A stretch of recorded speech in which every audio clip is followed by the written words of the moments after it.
Good day, everyone. Today we will be discussing about fuel. Wood, coal, oil, petrol, and gas are all types of fuel that provide heat or power when burned. Fuels are combustible substances containing carbon that release a large amount of heat when burned, providing chemical energy for domestic and industrial use, such as wood, charcoal, coal, kerosene, petrol, diesel, and gas. Fuels can be classified into three types based on their physical state. They are solid fuels, which is food, peat, lignite, liquid fuels, crude oil, tar, diesel, petrol, and kerosene, and gaseous fuels, which are natural gas and coal gas. Solid fuels are classified into two categories.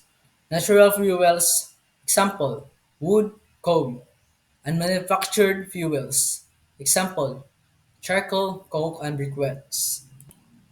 Advantages of solid fuels include easy transportation, convenient storage with no explosion risk, low production cost, and moderate ignition temperature.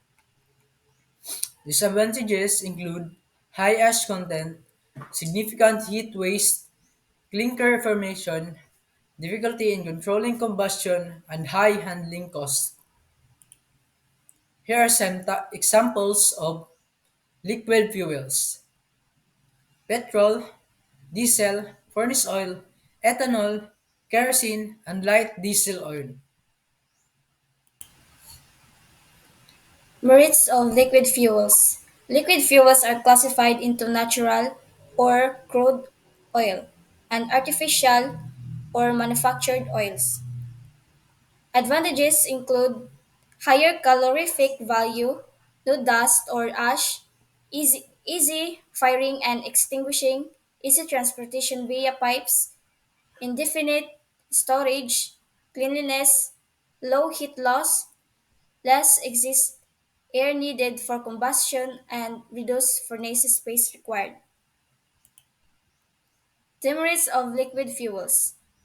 Disadvantages of liquid fuels include higher costs compared to solid fuels, the, the need for costly storage tanks, increased fire hazards, bad odor, and the requirement of specially constructed burners and spraying apparatus for efficient burning.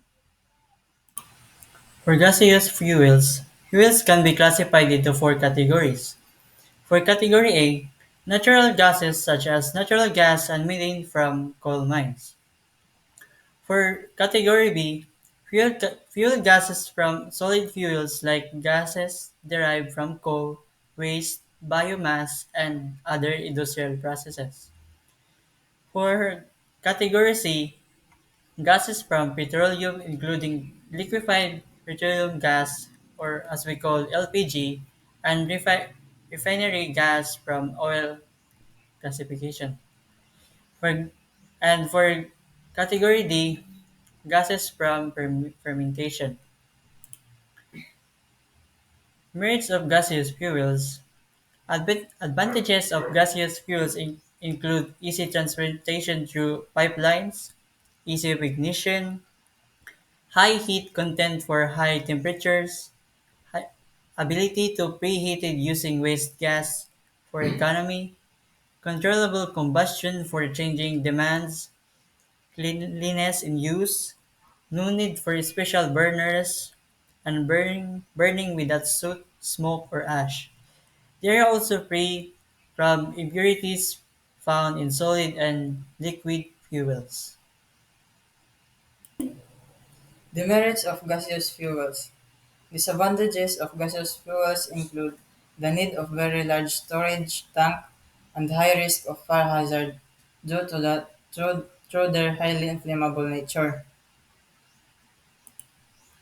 The, the importance of fossil fuels.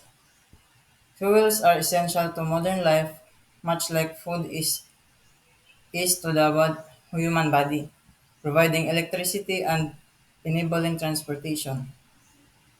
Most common fossils, known as fossil fuels, containing carbon compounds and are like derived from derived from organic matter burned from million years ago.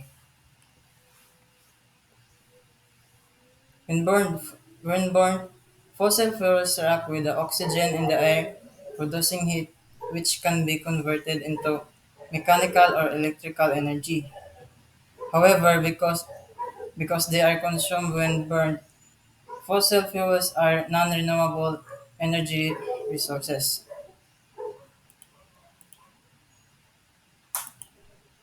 These parts are the source of our report.